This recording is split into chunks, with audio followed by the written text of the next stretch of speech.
बाबा आज येताना बासुंदी घेऊन या ना। अगं कालच आपण आईचा वाढदिवस होता म्हणून आणली होती ना। ऐकलं, गोकुळची बासुंदी पुन्हा खावीशी वाटतेय। खरं सांगू, मलाही खावीशी वाटतेय। पुन्हा पुन्हा खावीशी वाटणारी गोकुळ बासुंदी। खरं तर छत्रपती ताराणेंचा जिल्हा हा महाराष्ट्रात असून दे किंवा कुठेही असून दे, मुली जन्माला आल्या पाहिजेत, मुलींचा बर्थ रेट आहे तो वाढला पाहिजे, ही शासनाची भूमिका आहे आणि अनेक ठिकाणी जाहिराती केल्या जातात।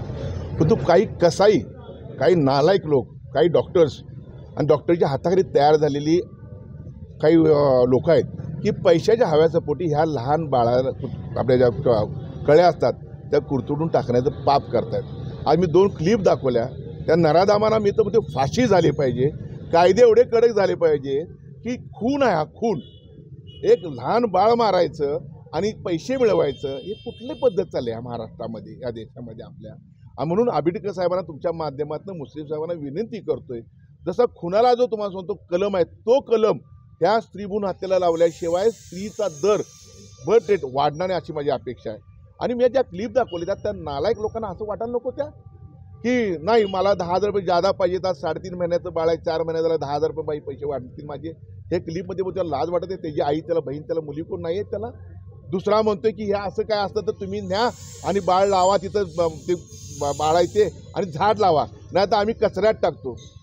असे शब्द ऐकल्यानंतर काय करायचं लोकांनी?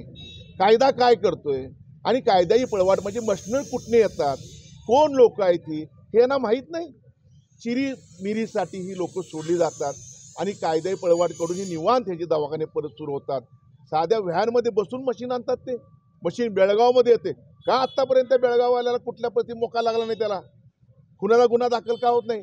आणि म्हणून कायद्यात बदल होणं गरजेचं आहे महाराष्ट्रामध्ये, आणि तो कायदा बदल करण्यासाठी आंबेडकर साहेबांनी, मुस्लिम साहेबांनी यात अग्रेसर राहिलं पाहिजे आणि महाराष्ट्रात कायदा करणं गरजेचं आहे की नाही अशा पद्धती जर कुणी काही केलं तर खुनाचा गुन्हा दाखल केला पाहिजे आणि मोठी संख्या पैशाची त्यावर दाखल झाली पाहिजे, तरच स्त्रीचा दर, जन्मदर वाढेल तर वाढणार नाही। खरं तर CPR डब घ्यायला येण्याचं कारण तेच आहे, इथं नोकरी करायची, इथले पगार घ्यायची, इथे अलाउन्स घ्यायचे, सगळं घ्यायचं आणि स्वतः खाजगी दवाखाने चालवायचे आणि मग इथं याचं गिराईक हेरायचं आपण आणि ती गिराईक आपण न्यायचं। इथं अनेक कोल्हापूरच्या केसेस झालेल्या आहेत। आता त्या मॅडम सांगतात आम्ही गुन्हे दाखल करतोय, मग पोलीस प्रशासन आम्हाला सहकार्य करत नाही, आम्हाला ह्या DHO सहकार्य करत नाही, म्हणून जिल्हाधिकारी अध्यक्ष आहेत, जिल्हाधिकारी जबाबदार तेवढीच आहे।